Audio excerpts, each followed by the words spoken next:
La Segunda Guerra Mundial todavía oculta numerosos secretos. Muchos de ellos se guardan en los cuarteles de Adolf Hitler. Me llamo Łukasz Kasek. Soy explorador y apasionado de la historia. Me gustaría invitarles a viajar a los lugares donde se tomaron las decisiones más importantes de la Segunda Guerra Mundial.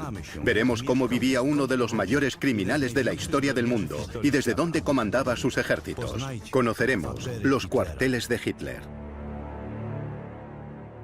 Tren América.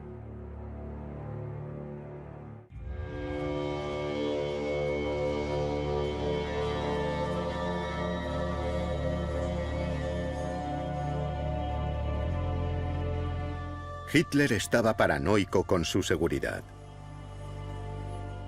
Y donde más seguro se sentía era en alguno de los numerosos búnkeres monumentales que poseía, donde le protegían toneladas de hierro y hormigón. Sin embargo, los deberes del Führer del Tercer Reich, un hombre que arrojó militarmente el guante al mundo entero, le obligaban a viajar con frecuencia.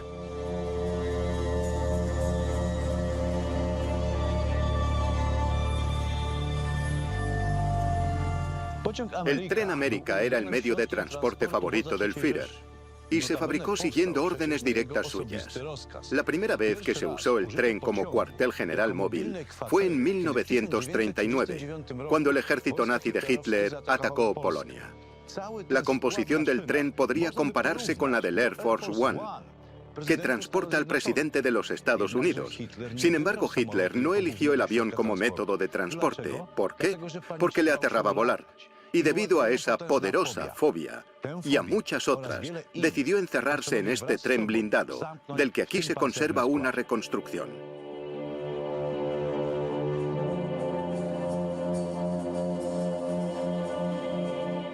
Antes de la Segunda Guerra Mundial, no existía ni una sola de las 7 legendarias autopistas alemanas actuales. Viajar en tren, por lo tanto, no era inusual. Pero había un tren único, el de Adolf Hitler. Sus vagones habían sido fabricados especialmente para él, y Hitler los había encargado a través del Deutsche Reichsbahn, los ferrocarriles alemanes, ya en 1933.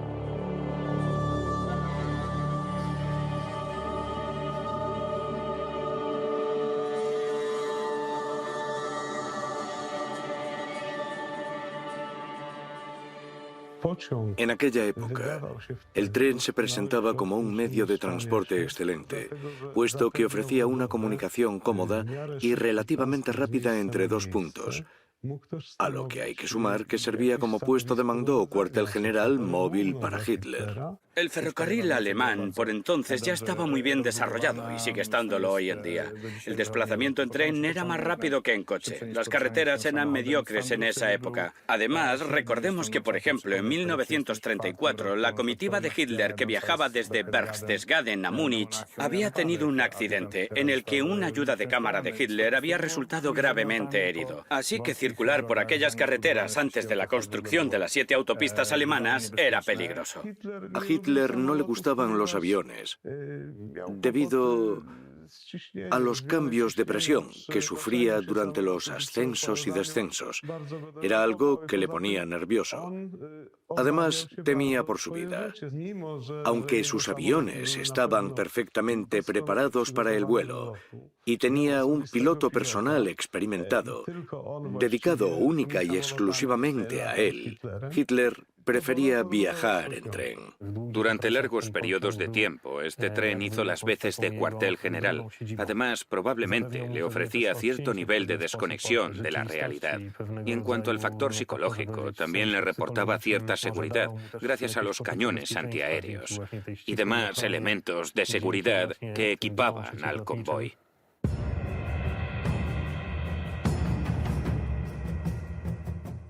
El tren tenía una docena de vagones, cada uno de los cuales tenía un propósito específico.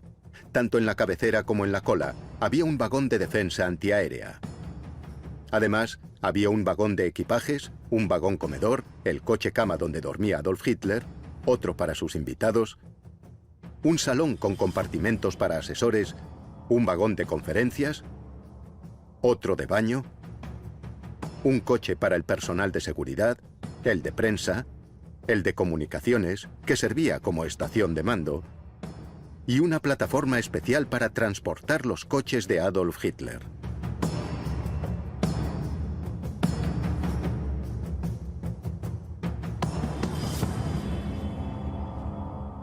Esta bestia sobre ruedas remolcaba 16 vagones. Cada uno de esos vagones blindados pesaba 60 toneladas. Para remolcar tal masa de acero, su locomotora quemaba grandes cantidades de combustible. Para un recorrido de 200 kilómetros se necesitaban 7 toneladas de carbón, además de 30 de agua. Pero no había tiempo para repostar. Otra máquina de vapor esperaba preparada en vía muerta, y el cambio se realizaba en apenas 2 minutos. Para completar los 1000 kilómetros que separan Berlín de París, era necesario cambiar de locomotora 4 veces. Y se necesitaban 8 horas para poder viajar 300 kilómetros. No era extraño que el América fuese remolcado por 2 locomotoras, una de las cuales era de reserva, por si se averiaba la primera. La locomotora alcanzaba velocidades de hasta 80 kilómetros por hora. Y sumando su peso al del vagón del carbón, el total era de 140 toneladas. Se fabricaron casi 6.300 unidades de las locomotoras de vapor de la serie BR-50, y probablemente fue la serie de este tipo de locomotora que más se produjo.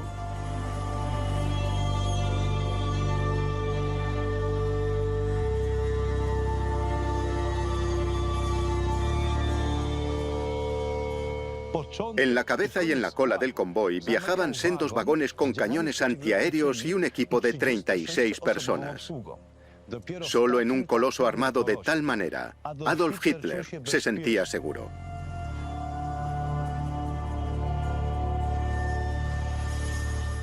El tren era cómodo y bastante lujoso. El vagón de conferencias contaba con una sala de estar y una mesa de roble, butacas y sillones, una sala con mapas y otra de comunicaciones. Sobre la mesa, los oficiales colocaban un mapa con banderas para marcar las ciudades que iban conquistando. Las paredes estaban forradas con paneles de nogal y palisandro. Continuando por el convoy, había 2 dormitorios, un guardarropa y 5 baños, 2 de ellos con bañeras esmaltadas en mármol. Había también 3 duchas de mármol y un aseo.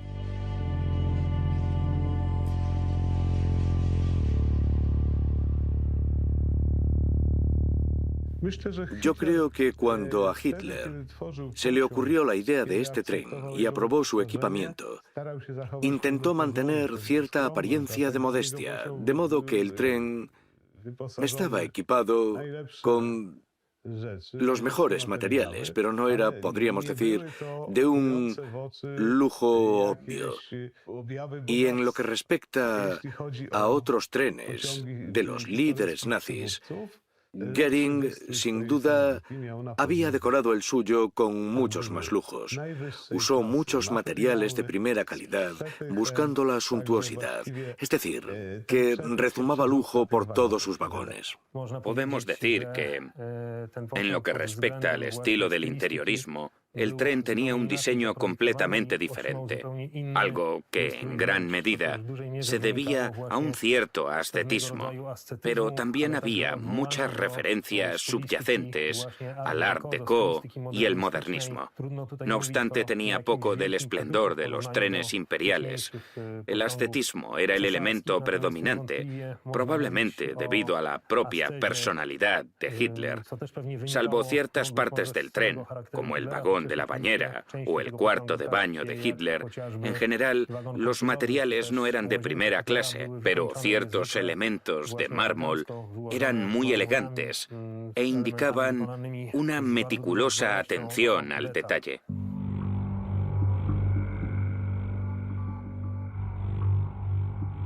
El tren de Hitler básicamente era una fortaleza móvil.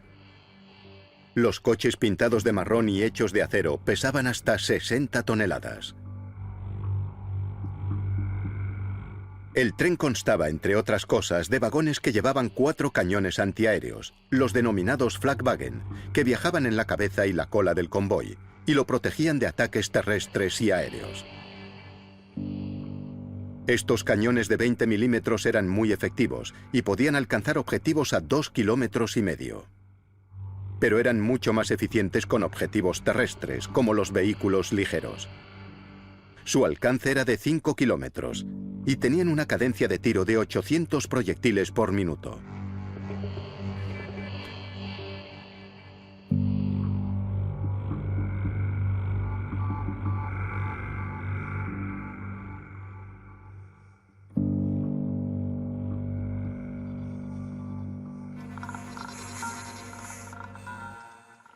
Con una seguridad así, Adolf Hitler podía sentirse a salvo, aunque en realidad los cañones nunca llegaron a utilizarse. El Tren América tenía una medida de protección más determinante, puesto que sus horarios eran el secreto de Estado mejor guardado. A los empleados del ferrocarril se les informaba de que iba a pasar un tren bajo supervisión especial, literalmente en el último minuto, pero ni entonces les decían quién viajaba en él.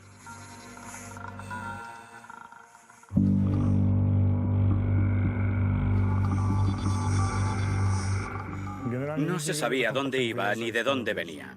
Antes de cada viaje del tren se garantizaba la protección de la ruta que seguiría el convoy. La línea férrea y todas las instalaciones técnicas asociadas a ella quedaban bajo protección de la Wehrmacht y de la policía ferroviaria. Fundamentalmente se verificaba minuciosamente la precisión técnica de los dispositivos de cada estación y se revisaban las vías para descartar minas terrestres. Un batallón de infantería al completo se encargaba de la protección de la ruta. Al comienzo de la guerra estaba bajo el mando del coronel Erwin Rommel, quien había obtenido el puesto en el contacto directo tras ganarse la confianza de Hitler.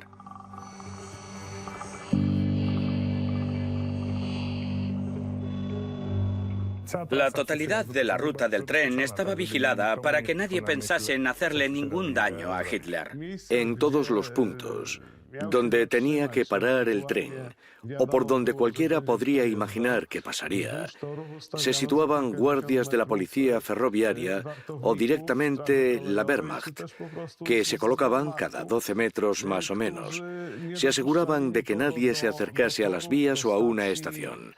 Y si el tren tenía que parar en una estación, como la de Gogolin, la rodeaban y no se permitía el tráfico ferroviario.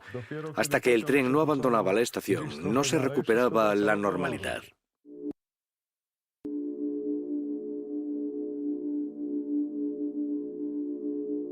...3 de septiembre de 1939.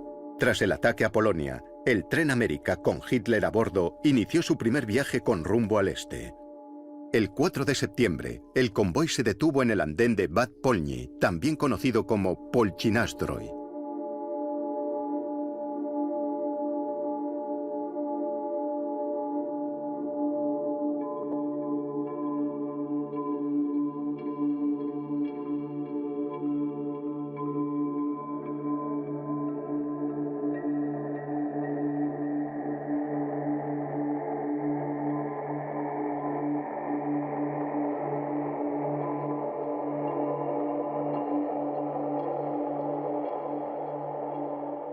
La seguridad del Führer ya le esperaba en Polchinastrój y alrededor de la estación se había creado una zona restringida de un radio de 500 metros. No podía haber ningún objeto sospechoso, paquetes, maletas ni cajas en los andenes. La policía, miembros de las SA y las SS comprobaban los vehículos aparcados en las proximidades. Los pasajeros del tren especial pasaron la noche en vagones rodeados por un cordón de las SS.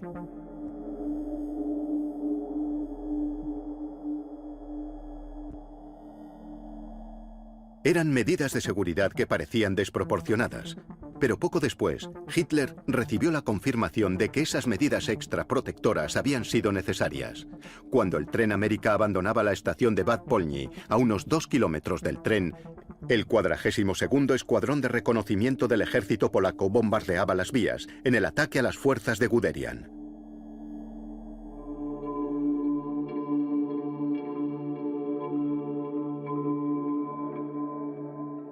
Hitler iba a visitar Gruznia, cerca del río Vístula, en coche.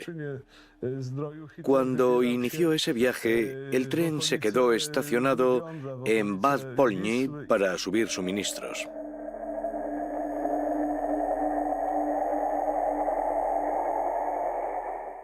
En el viaje de regreso, se produjo una situación que nadie esperaba.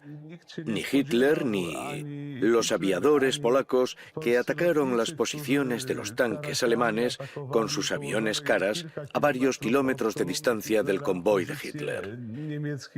Cuando cayeron las bombas, la comitiva de coches rápidamente procedió a la evacuación y regresó al tren. El escuadrón aéreo polaco no sabía que Hitler estaba viajando por la zona. Y esa fue básicamente la única ocasión en la que las bombas polacas explotaron cerca de Adolf Hitler.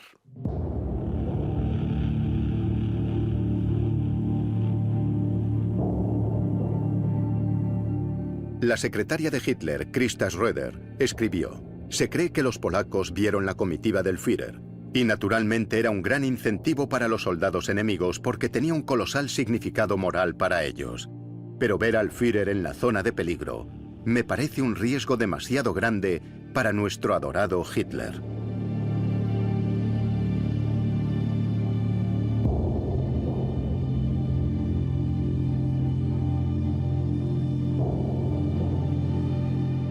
No solo los colaboradores más cercanos del Führer estaban preocupados, sino que el propio Hitler también estaba lleno de temores y fobias. Aparte del miedo a volar, también tenía pavor al dentista y le obsesionaba su propia seguridad. Incluso observaba a sus enemigos para encontrar la mejor forma de protegerse. Ciertas fotos que muestran a Hitler inspeccionando un tren blindado polaco, destruido por los alemanes, han sobrevivido hasta nuestros días.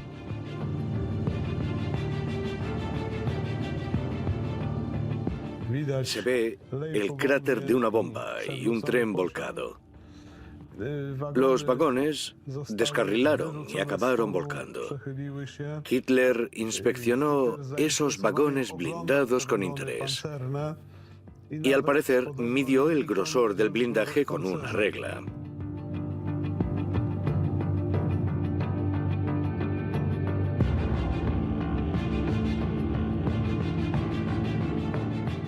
Pero ¿de qué tipo de personas se rodeaba el dictador? ¿De personas fáciles de controlar o de personas con las que se sentía seguro? ¿Quién le acompañaba siempre durante esos largos viajes? Un adjunto de la Luftwaffe llevaba la lista de los pasajeros del Tren América. Durante los 3 primeros días de la guerra, se constituyó el cuartel general de Hitler, cuya estructura, composición y reparto de tareas no cambió en toda la guerra. Hitler iba acompañado constantemente por 2 ayudas de cámara personales, 3 secretarias y 2 personas de servicio. Todos, por supuesto, habían sido investigados. Y se había verificado su árbol genealógico de varias generaciones para excluir un origen judío. La seguridad también era muy estricta a la hora de seleccionar el personal del tren, incluidos los auxiliares, como camareros o encargados del mantenimiento técnico. Todas estas personas eran investigadas por los servicios secretos alemanes. Solo los guardias de seguridad iban armados y tenían su propio vagón. En el periodo de posguerra, varios miembros del cuerpo de seguridad de Hitler contaron sus historias. Según ellos, habían sido seleccionados especialmente de entre la policía alemana, las unidades especiales y el regimiento Leibstandarte Adolf Hitler.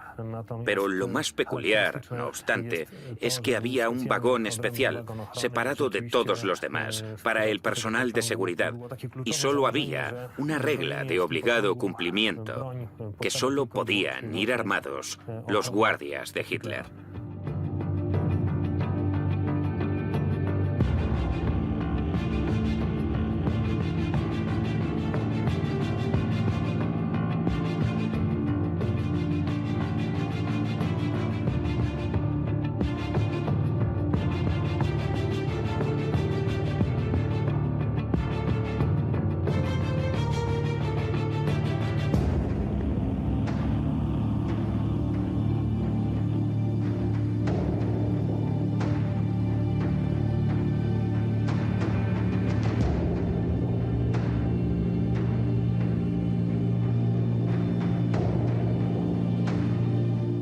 La seguridad no solo protegía a Hitler. Entre los pasajeros habituales del América se encontraban también sus colaboradores más próximos.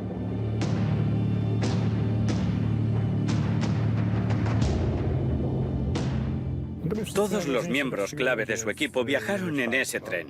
Iba acompañado por el Dr. Brandt, por Keitel, el jefe de prensa, por Speer, el ministro de armamento, y por varios militares más con Keitel al timón. Si sumamos a eso ordenanzas y secretarias, supone un total de varias docenas de personas.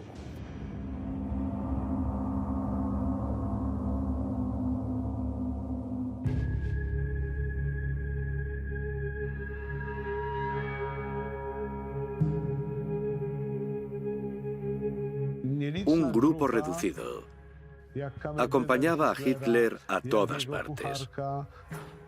Dentro de ese grupo se encontraban su mayordomo y su cocinero, y siempre estaban a su servicio personal.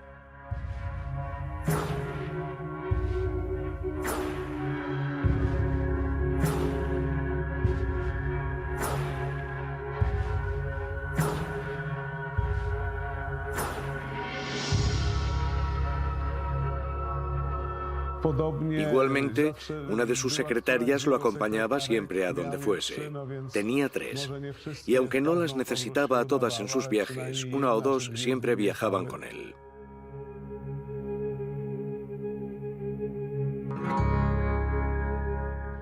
Igual que sus ayudas de cámara. Uno de ellos acompañaba a Hitler en el tren, pero no eran necesarios todos en todos los viajes que realizaba.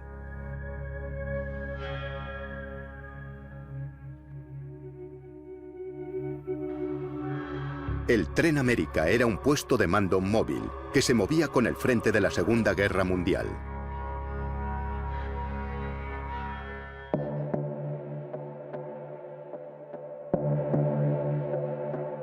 En mayo de 1940, el tren atraviesa Bélgica, Holanda y Luxemburgo para llegar finalmente a territorio francés.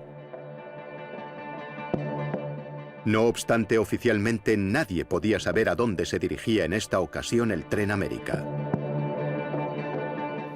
Toda la operación se mantuvo en secreto para que los aliados no supiesen cuál sería la siguiente fase de la operación en el frente occidental en mayo de 1940 y nadie pudiese sospechar que todo empezaba ese día porque el Führer había salido rumbo hacia el oeste.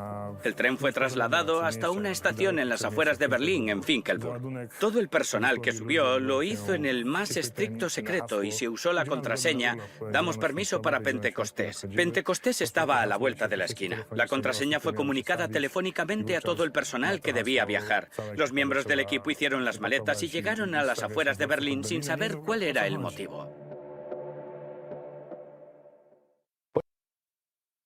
El Tren América era un incómodo palacio sobre ruedas, además de por miembros del almirantazgo, generales y el jefe del Estado Mayor de la Wehrmacht.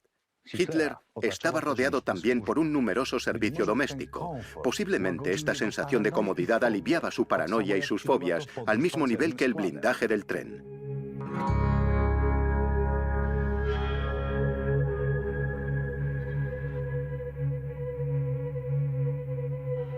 En el vagón salón, Adolf Hitler se encontraba con su peluquero personal, que le cortaba el pelo regularmente, cada 2 semanas, aunque el Führer se afeitaba él mismo.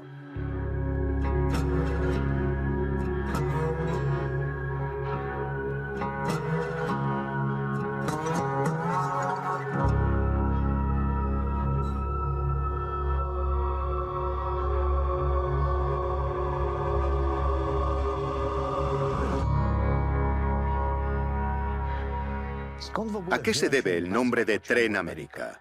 Historiadores e investigadores barajan 3 posibilidades. La primera es que los nazis ponían a sus trenes nombres de continentes, como Goering, que tenía el Asia, o Keitel, que tenía el África. La segunda posibilidad tiene que ver con la fascinación que Hitler sentía por la masacre cometida por los colonos blancos contra los indios de Norteamérica, lo que posibilitó que el continente americano llegase a ser mayoritariamente blanco. La tercera posibilidad se centra en una pequeña localidad francesa llamada América, donde Adolf Hitler había combatido como cabo en el ejército alemán durante la Primera Guerra Mundial. Los historiadores aún debaten sobre cuál de las teorías es la verdadera. Pero posiblemente, el tren de Hitler debe su nombre a cierta jovencita alemana.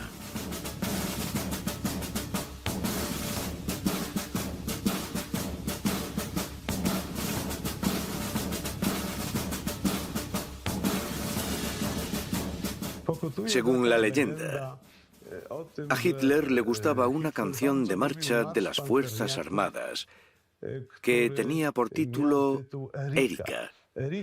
Esa canción tenía un texto sentimental sobre una tal Erika que era una chica preciosa, a la que le gustaba correr por los pantanos.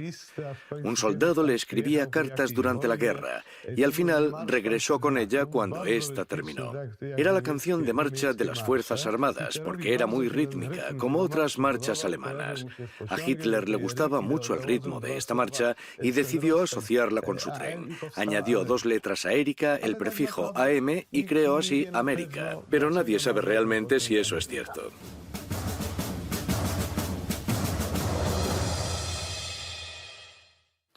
Hitler durante la guerra usó también el tren para realizar varias visitas de carácter político. Se reunió con Mussolini en el Paseo del Brennero y también se acercó hasta la frontera franco-española para reunirse con el general Franco y convencerlo de que declarase la guerra a Gran Bretaña y atacase Gibraltar. Fue uno de los viajes en tren más largos de Hitler porque tuvo que recorrer casi 1.500 kilómetros. En octubre de 1940, el América viajó hacia el sur de Europa. Hitler se disponía a reunirse con el general Franco. Confiaba en que España se uniese en su lucha contra Gran Bretaña, el único estado del occidente de Europa que todavía se le resistía. Sin embargo, en Hendaya, el tren hubo de detenerse porque el ancho de vía español difería del francés.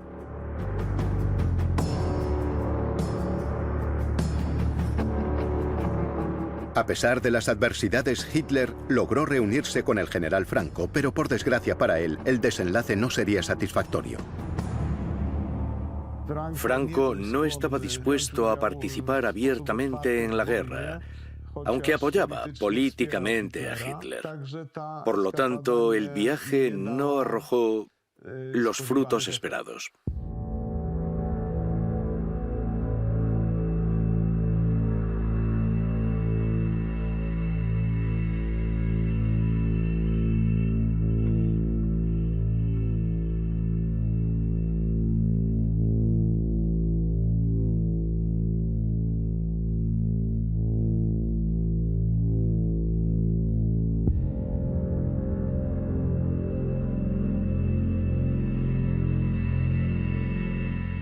Tras la reunión con Franco, Hitler regresó a la estación de Montoire-sur-le-Loire. Allí se vio con Pétain, y sus conversaciones con él tuvieron un desenlace más prometedor. La reunión de 2 horas inició la cooperación franco-germana, naturalmente bajo las condiciones alemanas.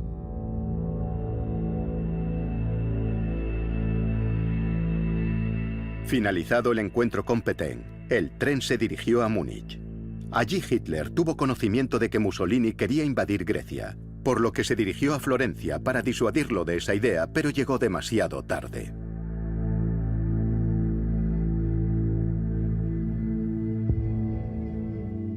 El tren normalmente contaba con varios vagones especiales, entre otros uno equipado con un suministro de energía auxiliar, el vagón generador, un vagón salón, uno de conferencias y uno de comunicaciones.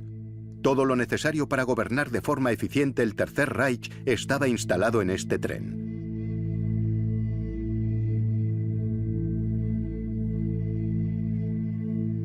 También disponía de un equipo de comunicaciones que permitía establecer las comunicaciones necesarias, así como instalaciones para el mando. Había además un coche de prensa que posibilitaba la organización de determinados tipos de conferencias de prensa y que era una importantísima herramienta de propaganda.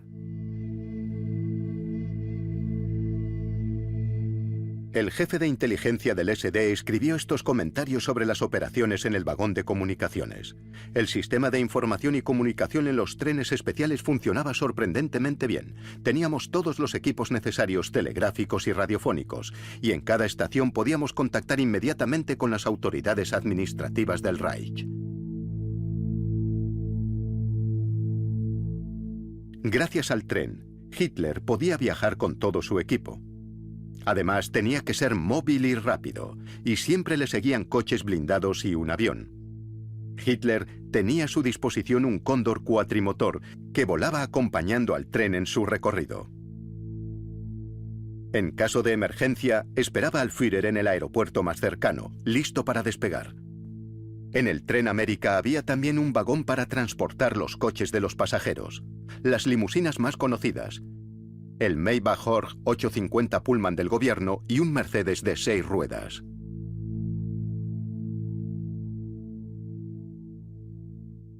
Cada viaje del tren suponía, en primer lugar, asegurar toda la vía férrea, con el uso del ejército y la policía ferroviaria, además de asegurar las infraestructuras de la vía, como puentes, alcantarillado, cruces y semáforos.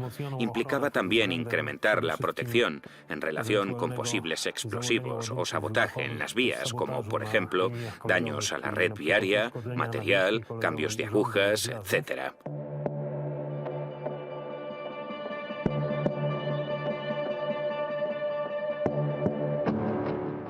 Además, todas las notificaciones relacionadas con el paso del tren especial se hacían en el último momento, sin informar de qué tipo de tren era o quién viajaba a bordo. El control de tráfico estaba obligado a detener todo el tráfico de la sección indicada y a suspender o paralizar maniobras para permitir el paso del tren especial. Así se garantizaba la seguridad con la circulación de dos convoyes idénticos, de modo que no se supiese de facto en cuál viajaba Adolf Hitler. Esas precauciones eran necesarias, porque cada día adicional que duraba la guerra, Hitler temía más por su vida. La inteligencia británica siguió intentando eliminar a Hitler hasta los últimos días de la guerra. Contemplaron incluso el envenenamiento del suministro de agua al tren. Pero entonces el mando de las fuerzas especiales británicas se convenció de que dejar a Hitler vivo sería mucho mejor para el curso de la guerra por las decisiones estratégicas absurdas que estaba tomando, mientras que si lo hubiesen matado se habría convertido en un mártir y además es posible que el mando alemán hubiese empezado a comportarse de una forma más racional. En abril de 1941, el tren América llegó a los Alpes austríacos, desde donde Hitler dirigió la invasión de Yugoslavia. Su intención era crear un corredor hasta Grecia para dar apoyo a Mussolini.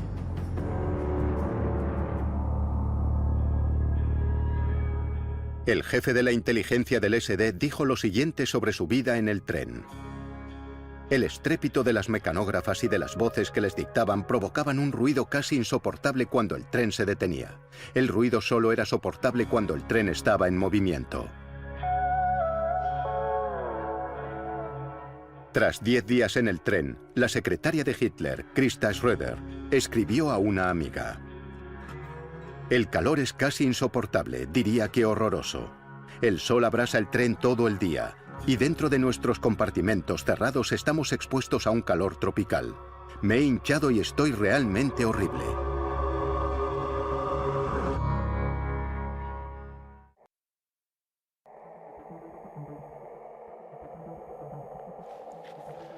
El tren América era el tren personal de Adolf Hitler, y él dictaba las normas y principios que debían seguirse a bordo.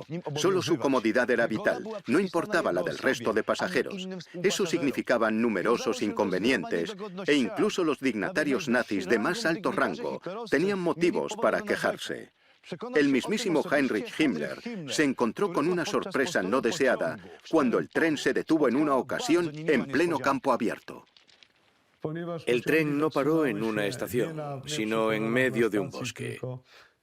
Hay incluso una fotografía de Hitler sentado en una banqueta, junto a su vagón. Dada la altura del tren, hacía falta una escalerilla y hubo que improvisar. A Himmler le pusieron una caja de madera a modo de escalera, pero desgraciadamente la caja no resistió su peso. La pierna de Himmler atravesó la caja, se cayó y se le rompieron los quevedos, las gafas sin patillas que llevaba. Reprendió con dureza a todos sus subordinados, aunque esa situación solamente demostró lo incómoda que podía ser la vida habitual en el tren, especialmente porque evitaban las estaciones y los desviaban de forma habitual a vías muertas para ocultarlos a ojos no autorizados.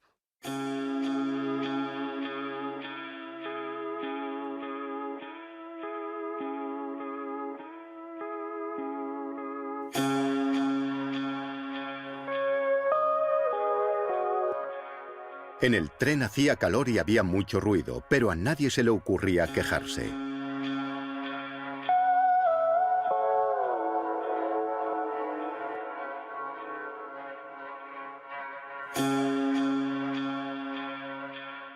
Los encarnizados combates en el frente oriental provocaron que las fobias de Hitler saliesen a la luz. Cuando fue evidente que conquistar Rusia ya no era posible, empezó a aislarse de sus colaboradores. El Tren América dejó de ser un cuartel móvil y pasó a convertirse en un simple medio de transporte entre búnkeres. El único lugar en el que se sentía a salvo.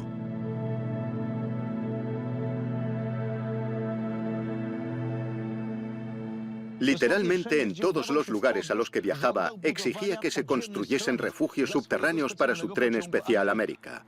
Aquí no tuvo que hacerlo. Los túneles naturales excavados en la roca habían servido como refugio para trenes especiales ya desde los albores del siglo XX. Si Riese y el castillo de Kiev hubiesen sido utilizados como cuarteles para el líder del Tercer Reich, ninguna bomba inglesa, estadounidense o soviética habría podido penetrar en los 180 metros de roca maciza. Incluso hoy, este sigue siendo el túnel de tren más largo de Polonia, con más de 1.500 metros de largo.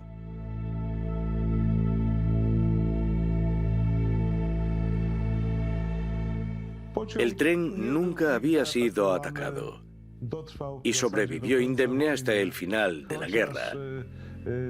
No obstante, hubo ciertos rumores de que un movimiento de resistencia polaco de Pomerania había descubierto que el tren de Hitler viajaría desde Gierbosa a Berlín. Y entonces analizaron la posibilidad de atacarlo e intentar volarlo por los aires. Pero esto nunca ocurrió. Al final nunca hubo una tentativa como esa. A finales de 1941, cuando los Estados Unidos entraron oficialmente en la Segunda Guerra Mundial, el nombre América dejó de sonar bien para Hitler.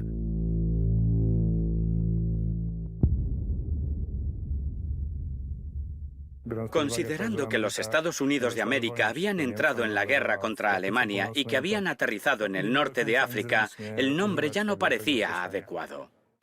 El tren fue rebautizado como Brandenburg. Al menos ese nombre era puramente alemán.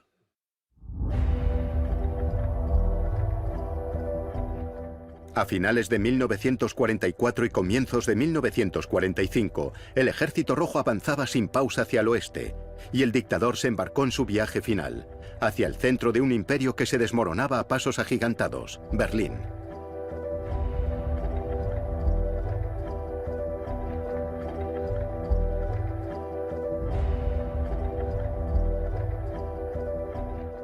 El 16 de enero de 1945, Hitler llega a Berlín.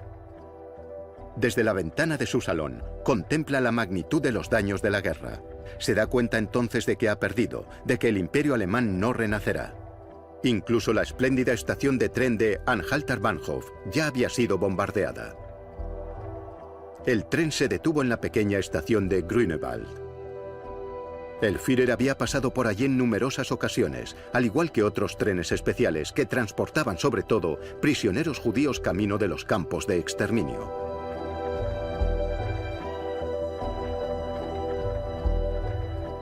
Hitler no volvió a pisar el América.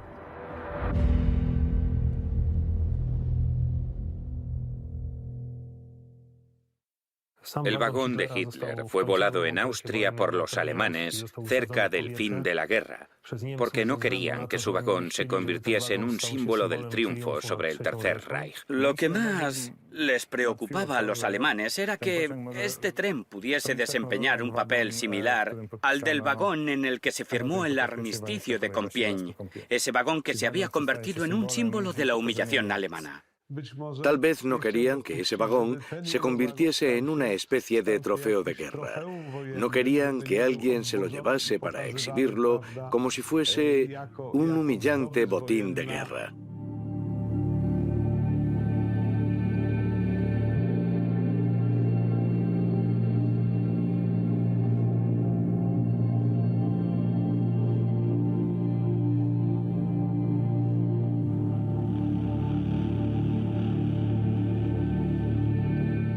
Lo quemaron, le lanzaron granadas. Y el vagón en el que Hitler había vivido ardió. No quedó nada, salvo un amasijo de hierros quemados, para que nadie pudiese usarlo nunca para humillar a Alemania. Hitler dio la orden en 1945 de no dejar tras de sí nada, salvo tierra quemada. Ordenó destruir fábricas, puentes, infraestructuras, para que no cayesen sobre todo en manos rusas.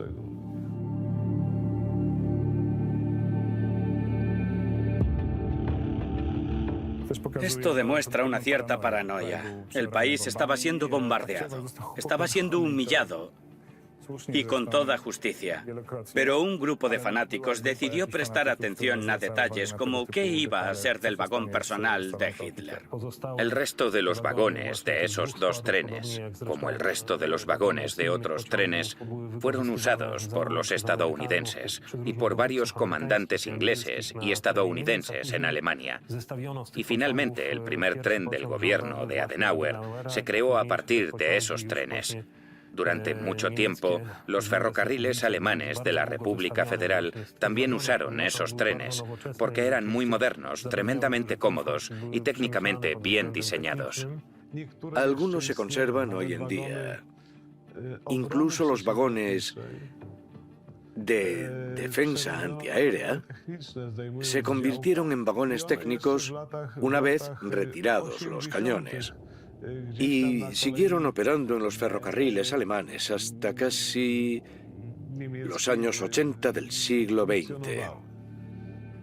Aún se utilizaban a comienzos de los 80 y posteriormente, ya retirados del servicio, fueron trasladados a un museo del ferrocarril alemán, donde continúan en la actualidad.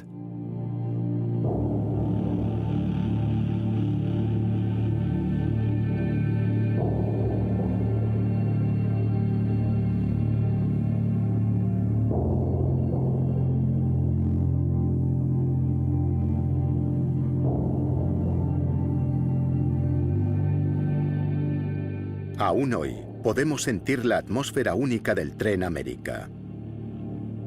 Unos cuantos vagones reconstruidos se conservan todavía en una vía muerta en Jedlinka. Afortunadamente, ya no son un lugar donde se toman decisiones. Hoy, son una simple atracción turística.